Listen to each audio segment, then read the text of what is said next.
வணக்கம். திசைகளின் 10 மணி செய்திகள். வீட்டு தடுப்பு காவல் தண்டனை முறை மிக கவனமாக ஆராயப்பட வேண்டும். போலீஸ் படை தலைவர் கோரிக்கை. அரசாங்கத்தினால் பரிந்துரைக்கப்பட்டுள்ள வீட்டு தடுப்பு காவல் தண்டனை முறை மீதான புதிய சட்ட திருத்தம் மிக கவனமாக ஆராயப்பட வேண்டும் என்று போலீஸ் படை தலைவர் தான் ஸ்ரீ ரசருடீன் ஹுசைன் கேட்டுக்கொண்டுள்ளார்.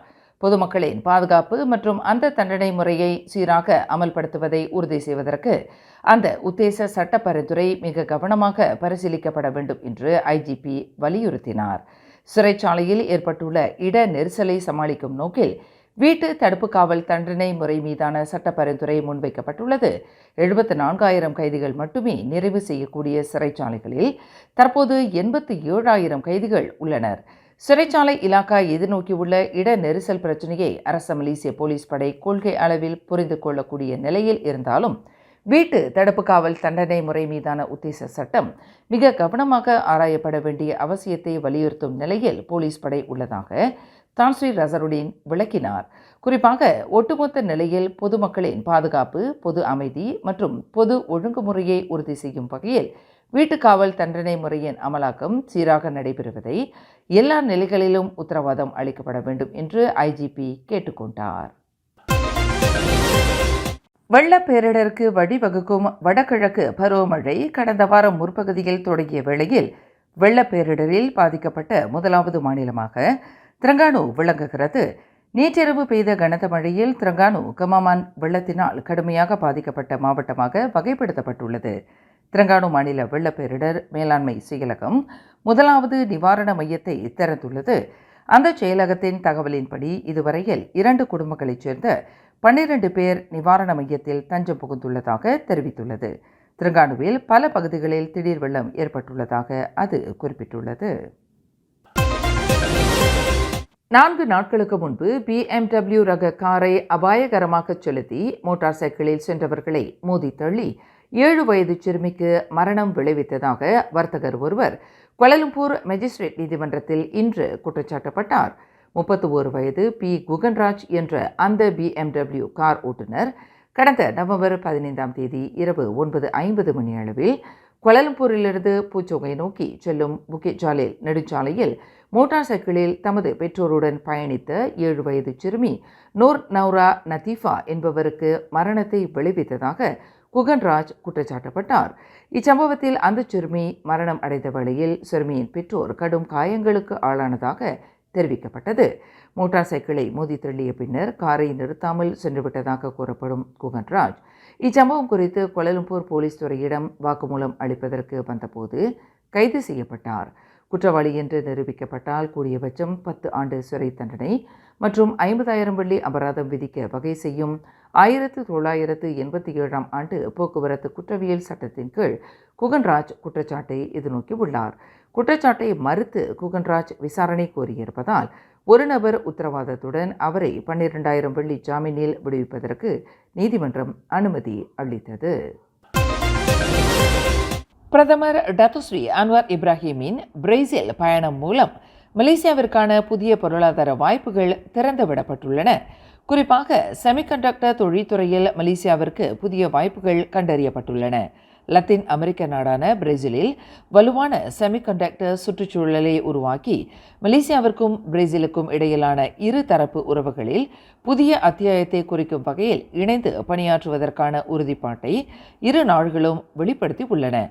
உலக புகழ்பெற்ற செமிகண்டக்டர் மையமாகவும் அதன் விரிவான சுற்றுச்சூழல் அமைப்பாகவும் உலகில் 6வது மிகப்பெரிய ஏற்றுமதி நாடாகவும் விளங்கி வரும் மலேசியாவுடன் இணைந்து செமிகண்டக்டர் உற்பத்தி துறையில் ஈடுபடுவதற்கு பிரேசில் ஆர்வம் காட்டியுள்ளதாக பிரதமர் டத்துஸ்ரீ அன்வார் இப்ராஹிம் தெரிவித்தார். சவுதி அரேபிய பிரஜையான ஒரு ஆடவரிடம் பணம் கேட்டு அச்சுறுத்தியதாக கூறப்படும் போலீஸ்காரர்களுக்கு எதிரான விசாரணை முடுக்கிவிடப்பட்டுள்ளதாக ரம்பா மாவட்ட போலீஸ் தலைவர் ஷேக் அப்துல் கடார் ஷேக் முகமது தெரிவித்தார். இச்சம்பவம் தொடர்பில் அந்த சவுதி அரேபிய ஆடவரிடமிருந்து போலீசார் கடந்த திங்கட்கிழமை புகார் பெற்றுள்ளதாக அவர் குறிப்பிட்டார். அந்நபர் வடக்கு தெற்கு நெடுச்சாலையில் ரம்பா மாவட்டத்தில் வாகனத்தை செலுத்திக் கொண்டிருந்த போது சம்பந்தப்பட்ட போலீஸ்காரர்களால் மடக்கப்பட்டுள்ளதாக தனது புகாரில் தெரிவித்துள்ளார். தம்மை மிரட்டிய போலீஸ்காரர்கள் பணம் கேட்டு அச்சுறுத்தியதாக தமது புகாரில் குறிப்பிட்டுள்ளதாக ஷேக் அப்துல் கடார் குறிப்பிட்டார். இச்சம்பவம் குற்றவியல் சட்டம் 384வது பிரிவின் கீழ் தற்போது புலன் விசாரணை செய்யப்பட்டு வருவதாக அவர் மேலும் கூறினார். கடந்த அக்டோபர் 1 தேதியிலிருந்து நடைமுறைக்கு வந்துள்ள பொது சுகாதாரத்திற்கான புகைப்பிடித்தல் பொருட்கள் கட்டுப்பாட்டுச் சட்டம் 2024 கீழ் வேப் எனப்படும் மின்னியல் சிகரெட் பயன்பாடு ஒரு கட்டுப்பாட்டிற்குள் வைக்கப்பட்டுள்ளதாக சுகாதார அமைச்சர் டத்துஸ்ரீ டாக்டர் ஜுல்கிஃப்லி அஹ்மத் தெரிவித்தார். தேசிய அளவில் மின்னியல் சிகரெட் விற்பனையை தடை செய்யக்கூடாது என்பது கூட்டரசு அரசாங்கத்தின் நிலைப்பாடாகும். எனினும் ஊராட்சி மன்றங்களின் வாயிலாக தத்தம் மாநிலங்களில் மின் சிகரெட்டிற்கு தடை விதிப்பது மீதான கொள்கையை அமல்படுத்தும் விவகாரத்தை அந்தந்த மாநில அரசாங்கத்திடமே மத்திய அரசாங்கம் விட்டுவிடுவதாக டாக்டர் ஜுல்கிஃப்லி குறிப்பிட்டார். மின்னியல் சிகரெட்டை அரசாங்கம் முழுமையாக தடை செய்ய வேண்டும் என்று பஹாங் சுல்தான் அப்துல்லா வலியுறுத்தியிருப்பது தொடர்பில் கருத்துரைக்கையில் டாக்டர் ஜுல்கிஃப்லி இதனை தெரிவித்தார். இளைஞர்கள் நேரடியாகவோ அல்லது மறைமுகமாகவோ போதைப்பொருள் பழக்கத்தில் ஈடுபடுவதற்கு மின் சிகரெட் பயன்பாடு ஒரு தொடக்கமாக அமைகிறது என்று சுல்தான் குறிப்பிட்டிருந்தார். பாடிக்சனின் பொருளாதார வளர்ச்சியை அதிகரிக்கும் நோக்கில் சுற்றுலா மற்றும் சேவை பெருவழி திட்டத்தை உருவாக்குவதற்கு மத்திய அரசாங்கமும் நக்ரி சம்பிலான் மாநில அரசாங்கமும் திட்டம் கொண்டுள்ளதாக பொருளாதார அமைச்சர் ரஃபீசி ராம்லி தெரிவித்தார். இந்த சுற்றுலா பெருவழி திட்டத்தை உருவாக்குவதற்கு பிற அமைச்சுக்களுடன் இணைந்து பிரதான வரைபடம் ஒன்று உருவாக்கப்படும் என்று அவர் குறிப்பிட்டார். பாடிக்சனில் சுற்றுலாத்துறை தொடர்பான திட்டங்களில் அந்நிய முதலீட்டாளர்கள் அதிக அளவில் முதலீடு செய்வதற்கான ஆர்வத்தை உண்டு பண்ணும் வகையில் இந்த சுற்றுலா பெருவழி திட்டம் அமைந்திருக்கும் என்று ரஃபீசி விளக்கினார். மாரான் ஸ்ரீ மரத்தாண்டவர் ஆலயத்தில் இருந்து எடுத்துச் செல்லப்பட்ட அனைத்து ஆவணங்களையும் அடுத்த மாதம் 3ஆம் தேதி நீதிமன்றத்தில் ஒப்படைக்க வேண்டும் என்று தமர்லோ உயர் நீதிமன்றம் நேற்று உத்தரவிட்டுள்ளது. நீதிபதியின் சேம்பரில் நடைபெற்ற விசாரணையில் வழக்கின் வாதியான பி. ராமன் மற்றும் பிரதிவாதியான டத்தோ க. தமிழ்ச்செல்வன் ஆகியோர் சார்பில் ஆஜரான வழக்கறிஞர்களின் வாதங்களை செவிமடுத்த பின்னர் நீதிபதி ரோஸ்லான் மக்னூர் இந்த உத்தரவை பிறப்பித்ததாக ராமனின் வழக்கறிஞர் செல்வம் சண்முகம் தெரிவித்தார். ஆலயத்தின் தலைவர் பதவிக்கு நடைபெற்ற தலைவர் தேர்தல் சர்ச்சை தொடர்பில் தொடுக்கப்பட்ட வழக்கின் பூர்வாங்க விசாரணையை அடுத்த ஆண்டு ஜனவரி 27ஆம் தேதிக்கு ஒத்திவைத்த நீதிபதி ரோஸ்லான் அதற்கு முன்னதாக ஆலயத்திலிருந்து கைப்பற்றப்பட்டதாக கூறப்படும் ஆவணங்களை சம்பந்தப்பட்ட தரப்பினர் டிசம்பர் 3ஆம் தேதி நீதிமன்றத்தில் ஒப்படைக்க வேண்டும் என்று உத்தரவு பிறப்பித்துள்ளார். குவாந்தான் சகமாட் சாலையில் பூரோங் உந்தா அருகில் செக்ஷன் 102வது சாலை வரும் வெள்ளிக்கிழமை முதல் போக்குவரத்துக்கு மூடப்படும் என்று பஹாங் பக்கான் பொதுப்பணி இலாக்கா அறிவித்துள்ளது. நவம்பர் 19ஆம் தேதி தொடங்கி நவம்பர் 22ஆம் தேதி வரை ஒரு வார காலத்திற்கு அந்த சாலை அனைத்து வகையான வாகனங்களுக்கும் மூடப்படும் என்று அவ்விலாக்கா தெரிவித்துள்ளது.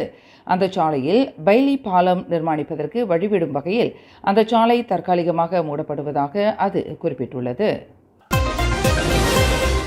மலேசியாவில் கவர்ச்சிகரமான சம்பளத்தில் நல்ல வேலை வாய்ப்பு இருப்பதாக கூறி அழைத்து வரப்பட்டு பாலியல் தொழிலில் ஈடுபடுத்தப்பட்ட 2 வங்காளதேச பெண்கள் குடிநுழைவுத் துறையினரால் மீட்கப்பட்டனர். உளவுத்துறையின் மூலம் கிடைக்கப்பெற்ற தகவலை தொடர்ந்து கோலாலம்பூர் மாநகரில் உள்ள ஒரு வர்த்தக மையத்தில் நேற்று பிற்பகல் 2 மணி அளவில் குடிநுழைவுத்துறை மேற்கொண்ட சோதனையில் 30 மற்றும் 34 வயதுடைய 2 வங்காளதேச பெண்கள் பாலியல் தொழிலில் இருந்து மீட்கப்பட்டதாக கோலாலம்பூர் குடிநுழைவுத்துறை இன்று வெளியிட்டுள்ள ஒரு அறிக்கையில் தெரிவித்துள்ளது. அந்த 2 பெண்களையும் பாலியல் தொழிலில் ஈடுபடுத்தி இடைத்தரகர்களாக செயல்பட்டு வந்த 30க்கும் 50க்கும் இடைப்பட்ட வயதுடைய 4 வங்காளதேச பிரஜைகள் கைது செய்யப்பட்டுள்ளதாக குடிநுழைவுத்துறை குறிப்பிட்டுள்ளது.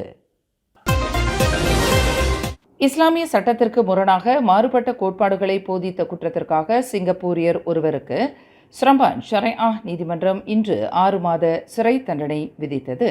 60 வயது இட்ரிஸ் அமி என்ற அந்த சிங்கப்பூரியர் தனக்கு எதிரான குற்றச்சாட்டை ஒப்புக்கொண்டதை தொடர்ந்து 6 மாத சிறை தண்டனையுடன் 6000 வெள்ளி அபராதத்தையும் நீதிமன்றம் விதித்தது.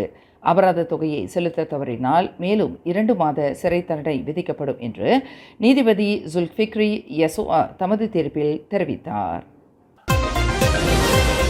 4 ஆண்டுகளுக்கு முன்பு 7 மாத கைக்குழந்தையை சித்திரவதை செய்த குற்றத்தை ஒப்புக்கொண்ட முன்னாள் குழந்தை பராமரிப்பாளர் ஒருவருக்கு சிரம்பான் செஷன்ஸ் நீதிமன்றம் இன்று 6 மாத சிறை தண்டனையும் 10,000 வெள்ளி அபராதமும் விதித்தது. 27 வயது சைடாத்துல் ஷஃபினா சாடான் என்ற அந்த முன்னாள் பணிப்பெண் கடந்த 2020ஆம் ஆண்டு ஆகஸ்ட் 24ஆம் தேதி சிரம்பான் 2 கார்டன் அவென்யூவில் உள்ள குழந்தை பராமரிப்பு மையத்தில் இக்குற்றத்தை புரிந்ததாக நீதிமன்றத்தில் தெரிவிக்கப்பட்டது. குற்றவாளி என்று நிரூபிக்கப்பட்டால் கூடியபட்சம் 20 ஆண்டு சிறை மற்றும் 50,000 வெள்ளி அபராதம் விதிக்க வகை செய்யும் சட்டத்தின் கீழ் அந்த பெண் குற்றம் சாட்டப்பட்டார். மேலும் செய்திகளை தெரிந்து கொள்ள கீழே இருக்கும் பெல் பட்டனை அழுத்துங்கள். உங்கள் மகிழ்ச்சியை வெளிப்படுத்த லைக் மற்றும் ஷேர் செய்யுங்கள். தொடர்ந்து திசைகளோடு இணைந்திருக்க சப்ஸ்கிரைப் செய்யுங்கள்.